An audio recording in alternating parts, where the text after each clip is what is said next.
Iran's formerly supreme leader, Ayatollah Khamenei, is dead. অনেকেই ভেবেছিল যে ইরানের সুপ্রিম লিডার আয়াতুল্লাহ আলী খামেনির মৃত্যুর পর ইরানে ইসলামিক রিজিমের পতন হবে, কিন্তু সেটা হয়নি।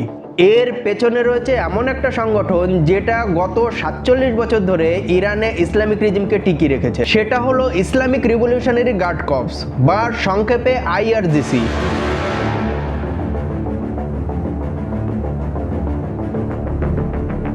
এটা এতটাই ইম্পর্টেন্ট যে সুপ্রিম লিডার যদি ইসলামিক রিজিমের ব্রেইন হয়, তাহলে আইআরজিসি ইসলামিক রিজিমের মেরুদণ্ড, যার ওপর বেস করে পুরো ইসলামিক রিজিম দাঁড়িয়ে রয়েছে। আলী খামেনির মৃত্যুর পর এই আইআরজিসি লড়াই চালিয়ে যাচ্ছে। বাইরের আক্রমণের প্রতিশোধ নিতে তারা মিসাইল হামলা চালাচ্ছে, একই সাথে ভেতরেও রিজিম বিরোধী প্রোটেস্ট দমন করছে। আজকের ভিডিওতে আমরা আইআরজিসির ইতিহাস, তাদের স্ট্রাকচার, তাদের দায়িত্ব, ইকোনমিতে তাদের প্রভাব এবং বর্তমান পরিস্থিতিতে তাদের কি ভূমিকা রয়েছে সেটা নিয়ে আলোচনা করব। আমরা কেবলমাত্র ফ্যাক্টসের ওপর গুরুত্ব দেব না, বরং আইআরজিসি কেন ইরানের রাজনীতি এবং মিডল ইস্টের জিওপলিটিক্স কন্ট্রোল করে সেটা বোঝার চেষ্টা করব। আইআরজিসির কাহিনী শুরু হয়েছিল 1979 সালের ইসলামিক রিভলিউশন দিয়ে। 1979 সালে আয়াতুল্লাহ রুহুল্লাহ খোমেনির নেতৃত্বে শাহ মোহাম্মদ রেজা পাহলভিকে ক্ষমতা থেকে উৎখাত করা হয়। তারপর খোমেনির নেতৃত্বেই ইরানে ইসলামিক রিপাবলিক গঠন করা হয়। এই ইসলামিক রিপাবলিককে সুরক্ষিত রাখার জন্যই খোমেনি 5 মে 1979 সালে আইআরজিসি গঠন করেন, কারণ ইরানের সেনাবাহিনীর ওপর খোমেনির ভরসা ছিল না।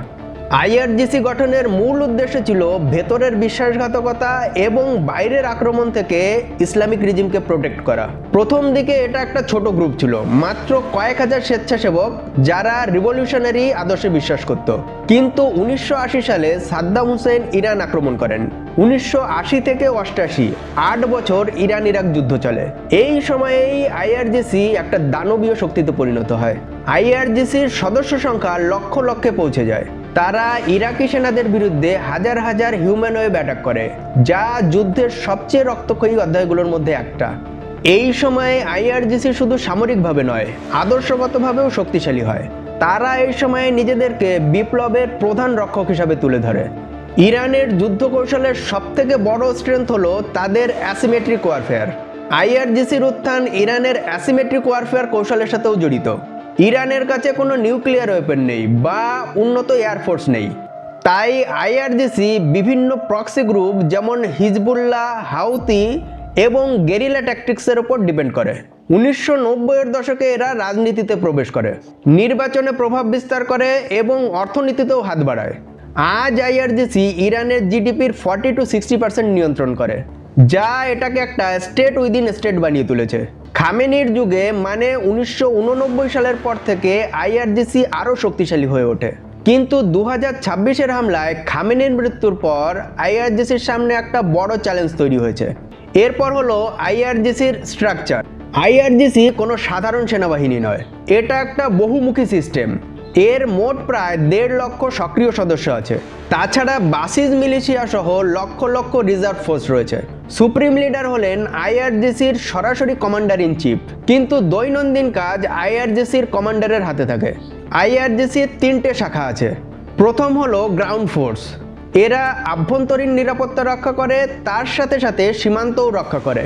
তারপর হলো নেভি। এরা পার্সিয়ান গালফ এবং স্ট্রেট অফ হরমুজ নিয়ন্ত্রণ করে, যেখান দিয়ে বিশ্বের 20% তেল যায়। আর 3 নম্বর হলো এয়ার স্পেস ফোর্স, যেটা আইআরজিসির গর্ব। এরা ড্রোন এবং ব্যালিস্টিক মিসাইল প্রোগ্রাম চালায়।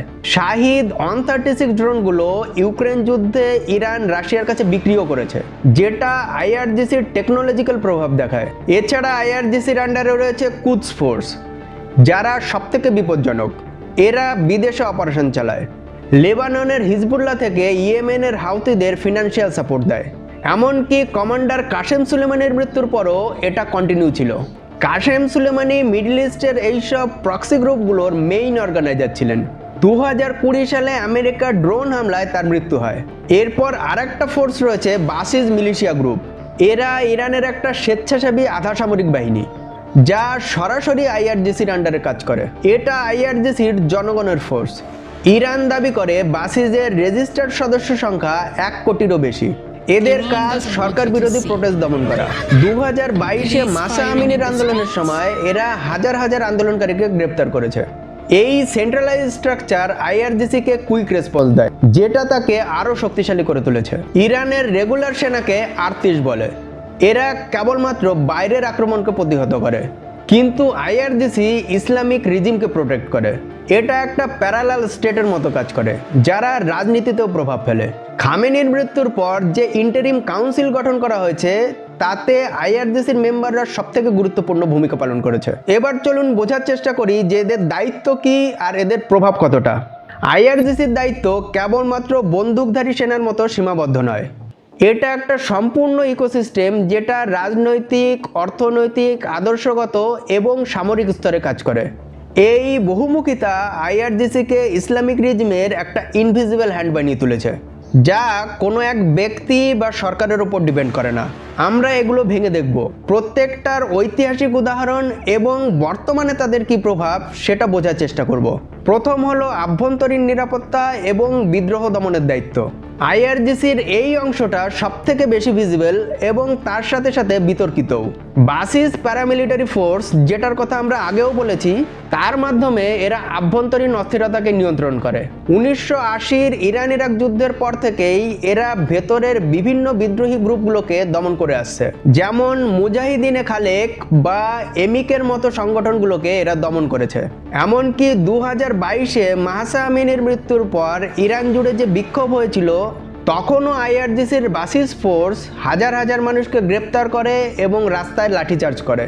এরা শুধু শারীরিক শক্তি ব্যবহার করে না, ধর্মকে ইউজ করে বিদ্রোহী জনগণকে এরা বিশ্বাসঘাতক হিসাবে চিহ্নিত করে, তারপর তাদেরকে দমন করে, যেটা রিজিমের লেজিটিমেসিকে বজায় রাখে। দ্বিতীয় হলো সামরিক প্রতিরক্ষা এবং অ্যাসিমেট্রিক ওয়ারফেয়ারের দায়িত্ব। আইআরজিসির এয়ার স্পেস ফোর্স এবং গ্রাউন্ড ইউনিটগুলো ইরানের প্রতিরক্ষা কৌশলের মূল চালিকা শক্তি।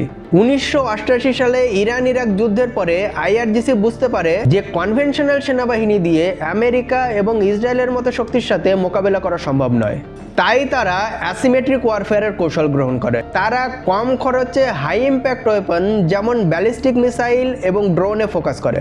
এক্সাম্পল হিসাবে বলা যায় আইআরজিসির ফাতা 110 মিসাইল, যার রেঞ্জ 2000 কিলোমিটারের বেশি, যেটা ইসরায়েলের তেল আবিব বা মিডল ইস্টের আমেরিকান বেসগুলোকে সহজেই টার্গেট করতে পারে। বর্তমানে ইসরায়েল আমেরিকার হামলার পর আইআরজিসি প্রতিশোধ নিতে যে হামলা চালাচ্ছে, সেখানে এই মিসাইলগুলো ইউজ করা হচ্ছে, যেটা মিডল ইস্টের ভারসাম্যকে নাড়িয়ে দিয়েছে। আইআরজিসি জানে যে সরাসরি যুদ্ধে গেলে তারা জিততে পারবে না, সেই জন্য তাদের উদ্দেশ্য প্রক্সি আর সারপ্রাইজ অ্যাটাক করে শত্রুর খরচা বাড়ানো। 3 নম্বর দায়িত্ব হলো দেশের বাইরে অপারেশন চালানো এবং প্রক্সি যুদ্ধ চালানো। আইআরজিসি এটা করে কুদস ফোর্সের মাধ্যমে, যেটা আইআরজিসির গ্লোবাল ফেস। 1990-এর দশক থেকে আইআরজিসি তার বিভিন্ন সহযোগীদের নিয়ে একটা অ্যাক্সিস অফ রেজিস্ট্যান্স গড়ে তুলেছে। এরা লেবাননের হিজবুল্লাহকে ট্রেনিং এবং অস্ত্র দেয়, ইয়েমেনে হাউতিকে অর্থনৈতিক সহযোগিতা এবং টেকনোলজি দেয়, সিরিয়ায় বাশার আল আসাদকে সহযোগিতা করতে 2011 থেকে আইআরজিসি হাজার হাজার লড়াকু পাঠিয়েছে। আর এর প্রভাব কি হয়েছে? ইরানের প্রক্সি ইসরায়েলকে চারদিক থেকে ঘিরে ধরেছে। উত্তরে হিজবুল্লাহ, দক্ষিণে হাউতি আর পূর্বে ইরাকি মিলিশিয়া। 2026-এর হামলার পেছনে এটাও একটা বড় কারণ আইআরজিসির প্রক্সিরা ইসরায়েলের জন্য হুমকি হয়ে উঠেছিল। কিন্তু আইআরজিসির এত শক্তির পেছনে রয়েছে ইরানের অর্থনীতিতে তাদের প্রভাব। ইরানে আইআরজিসি একটা বিরাট বিজনেস এম্পায়ার তৈরি করেছে। তারা ইরানের অয়েল রিফাইনারি থেকে শুরু করে টেলিকম, কনস্ট্রাকশন প্রজেক্ট সব নিয়ন্ত্রণ করে। 1990-এর স্যাংশনের পর ব্ল্যাক মার্কেটিংয়ের মাধ্যমে এরা বিভিন্ন দেশের সাথে লেনদেন করে। বর্তমানে আইআরজিসি নিয়ন্ত্রিত কোম্পানিগুলো ইরানের জিডিপির 40 to 60% নিয়ন্ত্রণ করে, যেটা ইরানের ওপর ইকোনমিক স্যাংশন থাকা সত্ত্বেও ইসলামিক রিজিমকে অর্থনৈতিকভাবে শক্তিশালী রেখেছে, যদিও এটা ইরানের সাধারণ অর্থনীতিকে দুর্বল করে দিয়েছে। ব্যাপক দুর্নীতি আর মার্কেট মনোপলির জন্য ইনফ্লেশন 40% ছাড়িয়ে গেছে। সার্বিকভাবে বললে আইআরজিসির এই বহুমুখী তাই ইরানে ইসলামিক রিজিমকে টিকিয়ে রেখেছে, কারণ এটা সামরিক শক্তি থেকে অর্থনৈতিক সাপোর্ট সব কভার করে। কিন্তু এর একটা নেগেটিভ দিক হলো আইআরজিসির একচেটিয়া ক্ষমতার বিরুদ্ধে ইরানের ভেতরে অসন্তোষ বাড়ছে। রিসেন্ট সার্ভে অনুযায়ী 80% ইরানিয়ান ইউথ আইআরজিসিকে একটা দমনকারী ফোর্স হিসাবে দেখে, যেটা লং টার্মে ইসলামিক রিজিমের জন্য মোটেই ভালো নয়।